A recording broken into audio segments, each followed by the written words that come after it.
I believe there's 4 areas for total fulfillment in a human being's life. There's a first, of course, financial independence, which we have a right to in this wonderful country. We have a right to abundance. We have a right to build a wealthy lifestyle. And of course, it's based on the choices that you make. Our second area of total fulfillment is emotional stability. And that means coping with crisis, choosing to get into uncomfortable situations, making a choice that I'm going to be happy today. Please don't forget, we are all as happy as we make up our minds to be. Our third foundational area is the physical fitness. Now here again, choices.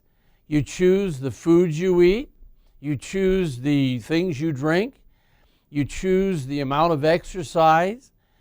And again, all these things are choices that you make.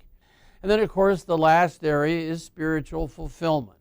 And as we've talked about, that's a very personal subject.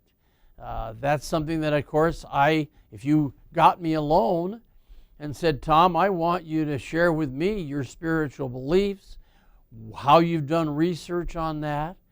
And again, we're going to be dead a lot longer than we're ever going to be alive. So I think investing time in this area of your life is a very wise thing as well. And so our goal in our training and working with you is to have you know that if you make the right choices, you're going to end up with the right results. When you have a thought, it triggers an emotion. What happens is that thought sends a little bolt of electricity into the hypothalamus, a little part of your brain. When the hypothalamus gets that electrical impulse from your brain, it secretes a chemical that triggers an emotion. And that emotion will always be consistent with the thought. In other words, if you have a very fearful thought, you're going to trigger adrenaline, right? You're going to have that fight or flight response. If you have a very loving and warm, affectionate thought towards your spouse or a kid or something like that, you're going to trigger dopamine and have a warm, loving emotion, right? The emotion is always consistent with the thought. And then, of course, the emotion is going to trigger some kind of action. We all know that action is going to trigger our results. This is really a neurological process. You can't short-circuit this process. The only part of this process you have control over is the thought, because everything else is going to happen automatically, like a set of dominoes falling.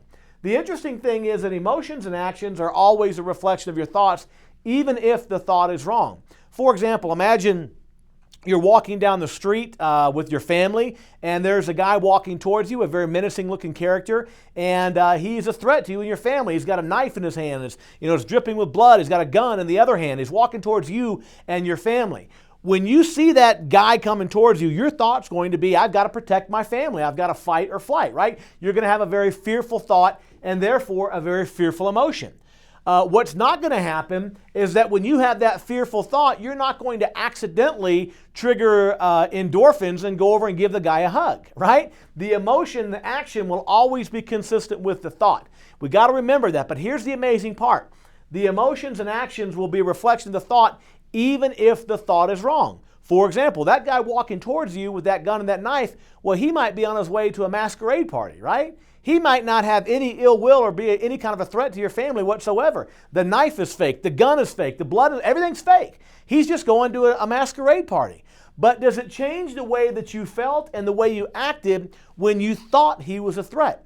You see, that's how powerful your thoughts are. If you think something's true, you're going to feel and act as if it's true, and it's going to trigger that result. Again, this is a linear process. It's like a set of dominoes falling. You cannot short-circuit the process.